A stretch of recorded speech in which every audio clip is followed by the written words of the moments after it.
कर्नाटक में प्राइवेट कंपनियों में ग्रुप सी और ग्रुप डी में स्थानीय लोगों को 100% आरक्षण देने का फैसला लागू होने से पहले ही विवादों में घिर गया है।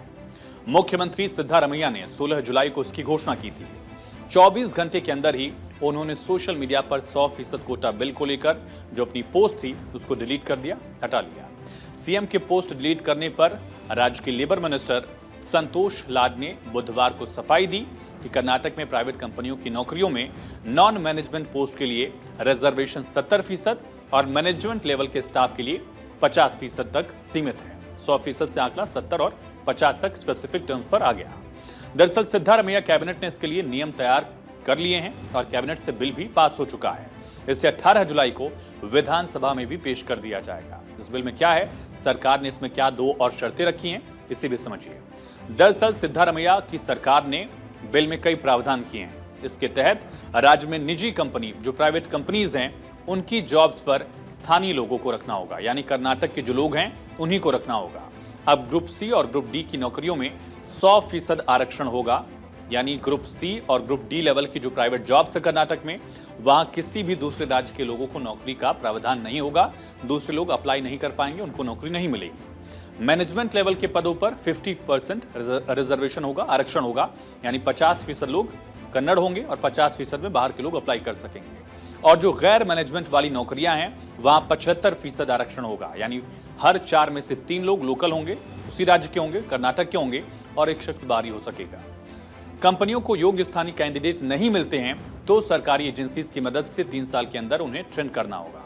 अभी तक कई बार इस तरह के एक्सक्यूज सामने आते थे। प्राइवेट कंपनीज इस तरह से जानकारी देती थी कि राज्य में स्किल लेबर नहीं है, जिस स्किल की जरूरत उन्हें वो स्किल राज्य में नहीं मिल पा रहा है। इस वजह से बाहर के जो लोग हैं जिनके पास एक कुशलता है, जिनके पास एक कारीगरी है, उनको नौकरी दी जा रही है। लेकिन यहाँ पर एक अलग प्रावधान इसमें जोड़ दिया गया है कि अगर ऐसा नहीं मिल पा रहा है, ऐसे कारीगर कैंडिडेट नहीं मिल रहे हैं तो सरकारी एजेंसियों की मदद लीजिए।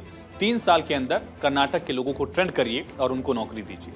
अगर कोई कंपनी इसका उल्लंघन करती है तो उस पर जुर्माना भी लगेगा। ये बिल गुरुवार को विधानसभा में पेश किया जाएगा। हालांकि उससे पहले इस पर बड़ी इंडस्ट्रीज ने विरोध जता दिया है।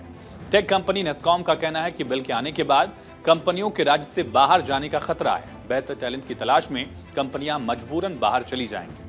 साथ ही नौकरियों और कर्नाटक के ब्रांड पर भी असर पड़ेगा। जो नाम है कर्नाटक का, उस पर भी इसका सीधा इंपैक्ट होगा, ये कहना है। स्टार्टअप कंपनियों के लिए मुश्किल बढ़ जाएगी। जो कंपनियां शुरू के स्तर पर अपना काम बढ़ाना चाहती हैं उनके लिए दिक्कत होगी। हालांकि सरकार ने इसके लिए नियम में कुछ छूट देने का प्रावधान बनाया है। किन हालातों में छूट मिलेगी ये भी समझिए। अगर पर्याप्त संख्या में स्थानीय कैंडिडेट उपलब्ध नहीं है तो कंपनियां इस नियम के प्रावधानों में छूट के लिए आवेदन कर सकती हैं। पहले अप्लाई करिए, सरकार तय करेगी कि आपको छूट मिलनी चाहिए या नहीं मिलनी चाहिए। दरअसल कर्नाटक में 20% गैर कन्नड़ आबादी काम करती है। बेंगलुरु की कंपनियों में गैर कन्नड़ कर्मचारियों की तादाद 35% आंकी गई है। इनमें से अधिकतर उत्तर भारत, आंध्र और महाराष्ट्र से, बाकी देश के अलग अलग राज्यों से हैं। 2011 की जनगणना के अनुसार बेंगलुरु शहर की कुल आबादी का 50% गैर कन्नड़ भाषी हैं। पिछले दिनों बेंगलुरु में कन्नड़ भाषा की अनिवार्यता पर भी लंबी बहस छिड़ी थी। इसके बाद हिंदी में नाम लिखे गए साइन बोर्ड तोड़ दिए गए थे। अब कर्नाटक सरकार की नई पॉलिसी में क्या कुछ है, क्या प्रावधान है, ये भी समझते हैं। प्राइवेट सेक्टर में नौकरी को लेकर ये नई पॉलिसी है। प्राइवेट सेक्टर में आरक्षण का नया फॉर्मूला तैयार कर लिया गया है। ग्रुप सी और ग्रुप डी में 100% कर्नाटक के लोगों की ही भर्ती होगी। अगर आप दूसरे राज्य के हैं तो वहां प्राइवेट नौकरियों के लिए भी आप अप्लाई नहीं कर पाएंगे, आप कैंडिडेट योग्य नहीं बन पाएंगे। मैनेजमेंट कैटेगरी के लिए प्रावधान है 50% स्थानीय लोगों को, और नॉन मैनेजमेंट कैटेगरी में यह आंकड़ा 75% तक होगा, जहां स्थानीय लोग यानी कि कन्नड़ लोगों को ही नौकरी मिल पाएगी। कर्नाटक कैबिनेट में आरक्षण विधेयक को मंजूरी मिल चुकी है, विधानसभा में पेश किया जाएगा। कांग्रेस के पास बहुमत है, विधानसभा से भी पास होने की पूरी उम्मीद है। प्राइवेट क्षेत्र की सी और डी कैटेगरी की नौकरियों में स्थानीय लोग यानी कि कर्नाटक के रहने वाले लोगों को ही आरक्षण मिलेगा, पूरी तरह से 100% आरक्षण। कर्नाटक के मुख्यमंत्री सिद्धारमैया ने कहा कि मंत्रिमंडल ने निजी क्षेत्र में ग्रुप सी और डी के पदों पर कन्नड़ लोगों के लिए 100% आरक्षण लागू करने संबंधी विधेयक को मंजूरी दे दी है। कांग्रेस के मुख्यमंत्री, कर्नाटक के मुख्यमंत्री ने कहा कि हम कन्नड़ समर्थक सरकार हैं, हमारी प्राथमिकता कन्नड़ लोगों के कल्याण का ध्यान रखना है। सी और डी कैटेगरी में कौन सी नौकरियां आती हैं ये भी समझिए, जहां सिर्फ कर्नाटक के लोग ही अप्लाई कर सकेंगे, दूसरे राज्यों के लोगों को जगह मिलेगी ही नहीं। Supervisor, clerk, stenographer, tax assistant, head clerk, multitasking staff, store keeper. Group C, group D की ये जो भर्तियां हैं, स्टेनोग्राफर, टैक्स असिस्टेंट, क्लीनर, माली, ड्राइवर, चपरासी, head clerk, multitasking staff, guard, barber, रसोइया। ये ऐसी नौकरियां हैं जहां अगर आप कर्नाटक के नहीं हैं और कर्नाटक में आप रह रहे हैं या नौकरी कर रहे हैं तो आप आगे अप्लाई नहीं कर पाएंगे प्राइवेट जॉब्स में, अगर ये बिल पास हो जाता है, अगर इसे कोर्ट में चैलेंज नहीं किया जाता है तो।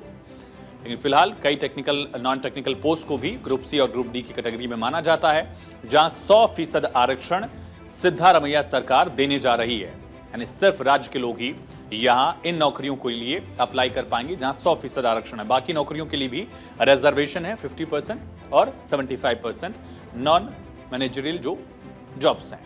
कर्नाटक सरकार के बिल में स्थानीय को परिभाषित किया गया कि आखिर स्थानीय लोग कौन हैं, इसको भी बताया गया है। स्थानीय वो हैं जो कर्नाटक में जन्मे हों, 15 वर्षों से राज्य में रह रहे हों और स्पष्ट रूप से कन्नड़ बोलने, पढ़ने और लिखने में सक्षम हों। ये शर्तें हैं, अगर इन शर्तों को आप पूरा करते हैं तो आपको स्थानीय माना जाएगा, आपको यहाँ पर नौकरी मिल सकती है। जो कर्नाटक में जन्मा हो, 15 वर्षों से राज्य में रह रहा हो या फिर कन्नड़ भाषा बोलने में, लिखने में सक्षम हो, पढ़ने में सक्षम हो। कर्नाटक पहले भी निजी नौकरियों में आरक्षण देने का ऐलान कर चुका है। इनके अलावा हरियाणा, झारखंड, मध्य प्रदेश, आंध्र और महाराष्ट्र में भी ऐसी घोषणाएं हुई हैं। ये राज्य निजी नौकरियों में 75% तक स्थानीय लोगों को आरक्षण देने का ऐलान कर चुके हैं, लेकिन किसी भी राज्य में इसे पूरी तरह लागू नहीं किया जा सका।